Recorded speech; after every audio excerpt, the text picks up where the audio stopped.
आवश्यक है। बदलाव होगा और बदलाव होकर रहेगा।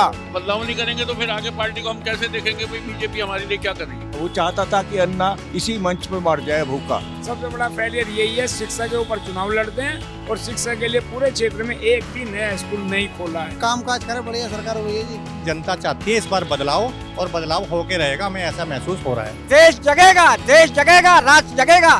भारत माता की जय। दिल्ली के दंगल में अब बात एक और हाई प्रोफाइल सीट की। जी हां, 70 विधानसभा में एक और वीवीआईपी सीट, बाबरपुर विधानसभा क्षेत्र। बाबरपुर विधानसभा क्षेत्र के क्या हैं अहम मुद्दे, क्या हैं बुनियादी जरूरतें जो बीती सरकारों ने नहीं पूरे किए, तो इन लोगों से जानते हैं कि क्या है यहां के स्थानीय मुद्दे, और इस बार जब वो वोट करने जाएंगे तो उनके मुद्दे क्या होंगे और किस बात पर विकास की किस गति को आगे बढ़ाने के लिए वो इस बार वोट की चोट करेंगे। क्या नाम है जी आपका? सोमपाल। सोमपाल जी, बाबरपुर में क्या स्थानीय मुद्दे हैं, कौन से ऐसे काम हैं जब आप ईवीएम का बटन दबाने जाएंगे तो ये आपके जहन में रहेंगे? बस सड़कें हैं, नालियां हैं, बहुत सी सड़कें नहीं बनी बहुत दिनों से, मतलब उनका टाइम हो गया, बनाए नहीं अब तक जी। तो हम सोचे बन जाएगी, बनाए नहीं अब तक। पिछले 10 साल से आम आदमी पार्टी की सरकार है और अरविंद केजरीवाल लगातार ये दावा करते हैं कि हमने क्षेत्र का विकास किया है। तमाम फ्री दुनिया भर के उन्होंने जो वादे किए हैं, क्या लगता है आम जनता की उम्मीदों पर आम आदमी पार्टी कितनी खरी उतरी है? पहली बात तो ये है जी कि मतलब जो स्कूलों की सबसे बड़ी बात करते हैं ना, जो स्कूल हमने ये बना दिए वो बना दिए। पहली बात तो हम बच्चों को वहाँ पे लेके जाते, पहली बात तो वहाँ दाखिले ही नहीं मिलते। वो दाखिले मिलते तो उनको वो चाहिए पैसा, वो कहाँ से दिया जाएगा? गरीब आदमी कहाँ से देगा जी? तो ये बदलाव तो जरूरी हमें करना है। अगर बदलाव नहीं करेंगे तो फिर आगे पार्टी को हम कैसे देखेंगे? भाई बीजेपी हमारे लिए क्या कर रही है? अगली बड़ी बात अंकल जी आपसे जानना चाहेंगे, अरविंद केजरीवाल ने कहा है कि हमने जनता के लिए हर सुविधाएं दी हैं, हमने मोहल्ला क्लिनिक बनवाया है, बेहतर स्वास्थ्य सुविधाएं प्रदान की हैं। क्या राय है आप? मैं 1965 से यहाँ रह रहा हूँ जी, और जहाँ तक वो आंदोलन, भ्रष्टाचार के खिलाफ आंदोलन, 24 घंटे मैं रामलीला ग्राउंड में रहा हूँ उस आंदोलन में जी। और फिर ये उम्मीद थी कि ये जो है भ्रष्टाचार दूर करने के लिए लोगों को संगठित किया है। हम जैसे जो पॉलिटिक्स से एकदम अलग रहने वाले लोग हैं वो भी उसके झांसे में आ गए। जितना धोखा उसने दिया, वो चाहता था कि अन्ना इसी मंच पे मर जाए भूखा, जिससे कि तुझे विक्टिम का वो मिल जाए।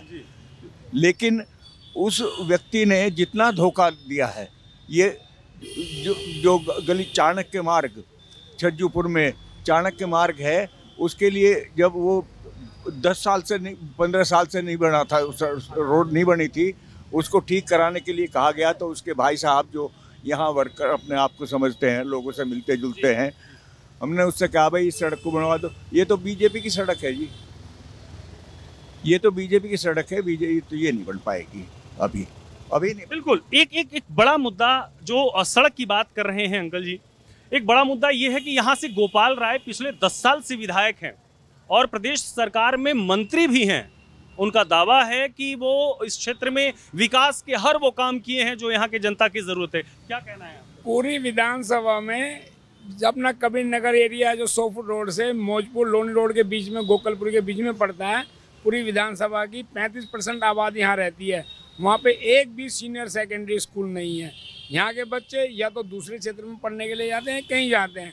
सबसे बड़ा फेलियर यही है, शिक्षा के ऊपर चुनाव लड़ते हैं और शिक्षा के लिए पूरे क्षेत्र में एक भी नया स्कूल नहीं खोला है। सबसे बड़ा फेलियर यही। दिखाई भी नहीं देते जी वो जी। जब से जीतते हैं उसी टाइम आते हैं इलेक्शन के दौरान, वैसे दिखाई भी नहीं देते। पानी की समस्या, हर चीज़ की समस्या है यहाँ पे। एक चीज़ यहाँ पर बड़ी चीज़ देखने को मिल रही है, जाम की एक बड़ी समस्या यहाँ पर देखने को मिल रही है। प्राइवेट स्कूलों की केजरीवाल जी दुहाई देते हैं, इनके प्रवक्ता हर एक चीज़ की बार बार सरकार चिकित्सा सुविधा और प्राइवेट स्कूलों को से नाम कटवा के लोग सरकारी में जा रहे हैं। मुझे एक बात बता दें, पूरी इनका मंत्रिमंडल, पूरा इनका 70 विधायक है, एक बात बता दें कि कितने इन विधायकों के बच्चे सरकारी में गए हैं प्राइवेट स्कूलों से। प्राइवेट स्कूलों का मक्कड़ जाल फैलता जा रहा है और ये लोग इन्हें कमीशन देते हैं, बच्चों को, टीचरों को 4-4 हज़ार रुपये, 3500 रुपये, 5,000 रुपये देते हैं और वहाँ से वसूल करते हैं ये एक गवर्नमेंट रेगुलर टीचर की तनख्वाह। और इन्होंने ये एक ड्रामा बना रखा है, एक बात को, झूठ को बार बार बोलोगे तो वो सच दिखाई देने लग जाती है। ये प्राइवेट स्कूल ऐसा मक्कड़ जाल फैल गया। आप एक स्कूल बता दो इसके राज्य में, अगर एक स्कूल बंद हुआ हो, चालू ज़्यादा हुए हैं, एक बंद नहीं हुआ। जो ये बकवास करता है बार बार एजुकेशन और चिकित्सा की, जो ये चिकित्सा और एजुकेशन की बात करता है, इलाज तो पहले भी फ्री होता था, अब कौन सा अलग फ्री हो रहा है? सरकारी स्कूल, सरकारी हॉस्पिटल में इलाज पहले भी फ्री होता था, अब कौन सा अलग से इसने कोई नई वो एक बड़ा मुद्दा यहाँ पर मैं देख रहा हूँ, जाम की बड़ी समस्या है। इसके पीछे क्या कारण मानते हैं और इसके लिए जाम खत्म करने के लिए कौन सी पिछले 10 सालों में व्यवस्था की गई? देखो जी, दिल्ली की तो व्यवस्था कुछ भी हुई नहीं है, बेकारी हो गई है। कोई भी काम ऐसा नहीं हुआ जिससे हम कह सकते हैं कि ये हमारी स्वच्छ दिल्ली है, अच्छी दिल्ली है। आज हमें दिल्ली कहते हुए, दिल्ली के निवासी होते हुए हमें बड़ा दुख महसूस होता है कि पहले कभी यूपी की बुराइयां होती थी, आज हमें लगता है कि हम कैसी जगह आ गए हैं, कैसी जगह हमारे पेरेंट्स रहते थे, जिसको दिल्ली की राजधानी, भारत देश की राजधानी, आज हमें खुद दुख होता है कि हम ऐसी राजधानी में जहाँ पे केवल अभाव ही अभाव है, कुछ सुविधा नहीं है। जाम का भी कारण क्या, जाम कौन सही करा सकता था? गवर्नमेंट ही तो करा सकती थी, दिल्ली सरकार जिसका काम है, लेकिन वो अपना काम नहीं करते, वो केंद्र सरकार के ऊपर डाल देते हैं, जो कि सही बात नहीं है। कहीं ना कहीं एक बात यहाँ पर और भी है, अभी अरविंद केजरीवाल ने कहा है, उनका जो घोषणा पत्र आया है उसमें उन्होंने महिलाओं को 2100 रुपये देने की बात कही है। उन्होंने ऑटो रिक्शा वालों के लिए मेडिक्लेम से लेके वर्दी तक के पैसे की बात की है। क्या लगता है इसका प्रभाव इस बार चुनाव में रहेगा? मैं भाजपा का आदमी नहीं हूँ, लेकिन एक बात मैं कहने आया हूँ, कहता फिर रहा हूँ कि हम हिंदू हैं और हम कहते हैं हिंदू जगेगा, देश जगेगा, देश जगेगा, राष्ट्र जगेगा, भारत माता की जय। जी, आप कुछ कहना चाह रहे हैं, क्या मुद्दे आप देखते हैं इस बार चुनाव में रहने वाले? जैसे कि हम लोग मुजफ्फरनगर, शामली, उत्तर प्रदेश के रहने वाले हैं, तो कभी भी हम लोग वहाँ जाते हैं तो सब लोग हमें कहते हैं मुफ्तखोर आ गए। ये इमेज बना दी है उन्होंने दिल्ली वालों की। मुद्दे यहाँ यही हैं, पानी साफ नहीं आ रहा। पिछले 10 साल से इन्होंने कहा था घर घर जल, स्वच्छ जल पहुँचा देंगे।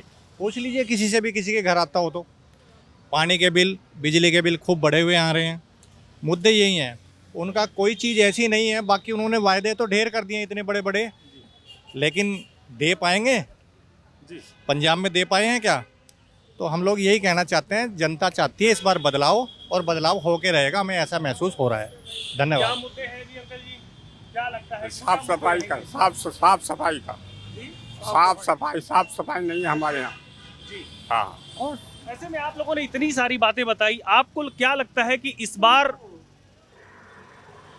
बाबरपुर विधानसभा क्षेत्र की अगर हम बात करें तो बाबरपुर विधानसभा क्षेत्र से किस उम्मीदवार की तरफ आप देखते हैं या किस पार्टी की तरफ आप देखते हैं जो आप लोगों की उम्मीदों को पूरा कर सकते हैं? भारतीय जनता पार्टी, भाई अनिल वशिष्ठ जी शुरू से ही बीजेपी।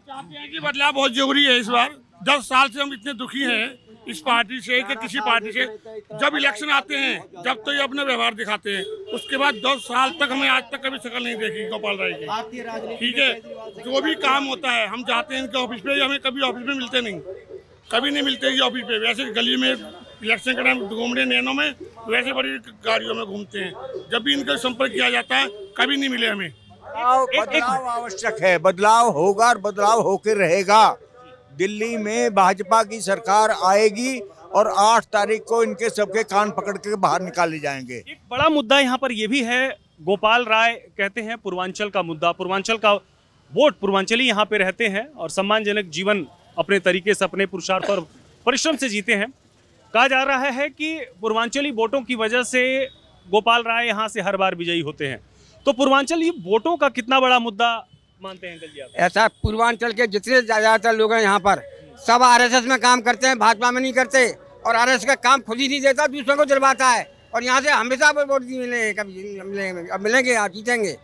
और जब एक बार एक निगम पार्षद रहे थे और खूब वोटों से जीते थे हमारे यहाँ से, चाहे भले ही कांग्रेस में थे उस वक्त, लेकिन जीते थे और अब भी जीतेंगे। ये इतना अच्छा व्यवहार है इनका लोगों का। जी, क्या आप कुछ कहना चाह रहे थे? हाँ, मेरा कहना ये है कि अपने पूर्वांचलियों को लेकर मेरा सवाल इसलिए था, अरविंद केजरीवाल ने अभी कुछ दिन पहले ही कहा था कि 500 रुपए का टिकट लेकर आते हैं और लाखों रुपए की दवा करा के फ्री में चले जाते हैं। ये कितना बड़ा मुद्दा मानते हैं? मुद्दा बहुत बड़ा है। केजरीवाल खुद हरियाणा से आए हैं, काम धंधे के चलते हुए कोई भी कहीं भी जा सकता है, किसी को मनाही नहीं है। ये खुद उत्तर प्रदेश गए हैं और अपनी राजनीतिक फायदे के लिए दिल्ली में आ गए हैं।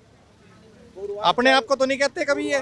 बिहार वो सबको पता है कि जिस वक्त इन्होंने जब वो जो बीमारी फैली थी और उस वक्त जो है सबको बाहर निकाल दिए, वहाँ कौशाम्बू के पास जो है बस वो के वहाँ जाओ वहाँ तक पैदल जा रहे हैं, किसी को जाने भागने तक का वो नहीं मिला। और ये पूर्वांचलों का वो बन रहे हैं कि हम पूर्वांचलों के हम वो हैं। टिकट सबसे आखिर में डिक्लेयर हुआ है, मंत्री हैं, इसका मतलब है उन्हें विश्वास नहीं है कि ये आदमी हमारे साथ रहने लायक है। केजरीवाल जी ने उनको पहली लिस्ट में क्यों नहीं दिया नाम? एक बात और कहना चाहता हूँ, कुछ समय पहले नोटबंदी हुई थी, इनसे परिवहन मंत्रालय ले लिया गया था। सबको मालूम है वहाँ क्या हुआ, कहाँ से किसके नोट बदलवाए जा रहे थे, इनसे इस्तीफा ले लिया गया था एक ही मंत्रालय का, और ये कहा था बीमार हैं, बाकी मंत्रालय के लिए बीमार नहीं थे। ये छवि खराब आदमी की है और उसको हम बदल के रहेंगे। आप युवा हैं, आपको क्या लगता है कि इस बार विधानसभा चुनाव में क्या मुद्दे रहेंगे? आपके लिए क्या मुद्दे जरूरी हैं? मुद्दे ये जो काम काज करे बढ़िया सरकार वही है जी, जो गरीबों को समझे, जो कमजोर आदमी होता है उसको सहायता दे, रोजगार दे। ना तो जी मैं तो बीजेपी को बुरा कर रहा, ना कांग्रेस की, ना झाड़ू वाली कर रहा। जो सरकार अच्छा काम करेगी जी वोट तो उसे देना चाहिए जी। तो ये मुद्दे हैं।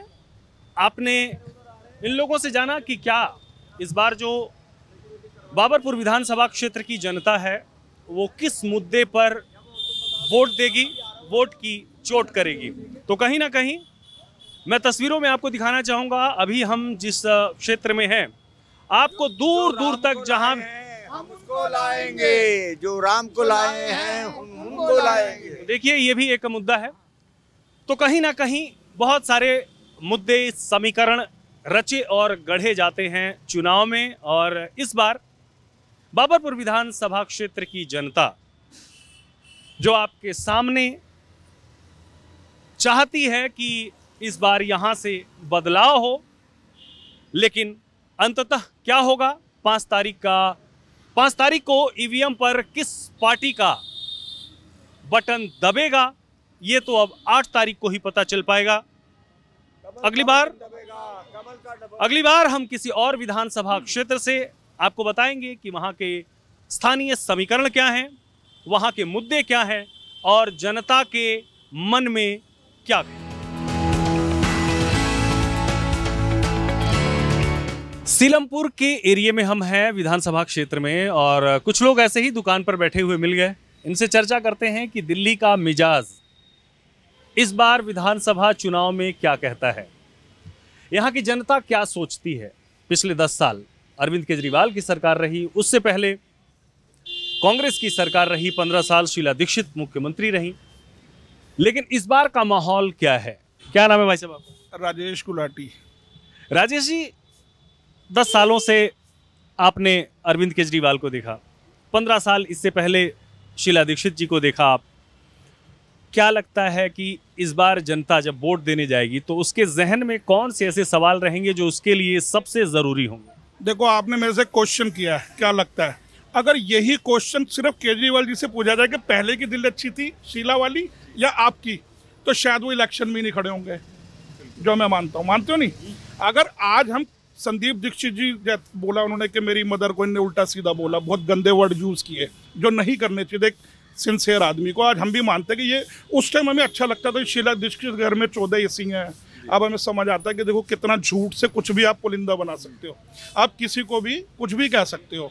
तो आज मैं एक केजरीवाल जी से आपके सौजन्य से कहूँगा, उनसे पूछो कि शीला दीक्षित की दिल्ली अच्छी थी या आपकी, तो शायद वो इलेक्शन में भी नहीं खड़े होंगे। तो यहाँ सारे क्वेश्चन ही खत्म हो जाते हैं। दूसरी बात, एक शीला दीक्षित ने एक अमीर दिल्ली बनाई थी, रईसों की दिल्ली, मतलब मैं गरीबों की बात नहीं कर रहा। तो हम कोई रिश्तेदार आता है उसको बोलते थे हम आपको दिल्ली घुमाते हैं, ठीक है ना। जैसे केजरीवाल जी ने कहा मैं 526 झीलें बन रही हैं, तो उससे मच बेटर शीला दीक्षित की दिल्ली थी। ना बनने का सबसे बड़ा कारण केजरीवाल की जिद है, वो जिद्दी आदमी है, वो किसी चीज़ को ख़त्म कर सकता है, बना नहीं सकता, क्योंकि उसका नेचर ऐसा है। एक बड़ा सवाल यहाँ पर यह है कि 10 साल में अरविंद केजरीवाल तमाम तरीके की बातें उन्होंने कहा कि 1 नंबर का उन्होंने स्कूल का इंफ्रास्ट्रक्चर दिया, उन्होंने कहा कि एमसीडी हमें दे दो, हम स्वच्छता पे सबसे बेहतर काम करेंगे। पिछले 2 साल से एमसीडी भी उनके पास है। वो स्वास्थ्य की अगर बात करते हैं तो उन्होंने कहा कि वर्ल्ड क्लास का इंफ्रास्ट्रक्चर हमने तैयार किया है, तमाम हमने हॉस्पिटल्स खोले हैं, और ख़ास करके मोहल्ला क्लिनिक की वो बात करते हैं। क्या लगता है कि ये सारी बातें कहाँ तक धरातल पर उतरती आपको नज़र आती हैं, और इससे क्या दिल्ली वासियों की समस्याएं कम हुई हैं? देखो, मैं आपसे 2-3 बातें करूंगा। मैं दिल्ली में पैदा हुआ, आप भी यहीं हो गए, मैंने भी दिल्ली से स्कूलिंग की है, सरकारी स्कूल में। और अमेरिका का जो सबसे बड़े बैंक का आज जो हेड है वो दिल्ली के सरकारी स्कूल से बन के वहाँ पहुँचा अमेरिका। तो आप अगर दिल्ली की स्टडी की बात करोगे तो दिल्ली में हमेशा IPS IAS यहीं से सब तैयार हुए, और हमने उन स्कूलों को देखा है, स्कूलों को थोड़ा सा अच्छा किया है, तो अब उसके मुकाबले शीला दीक्षित के 90% काम भी खराब किए आपने।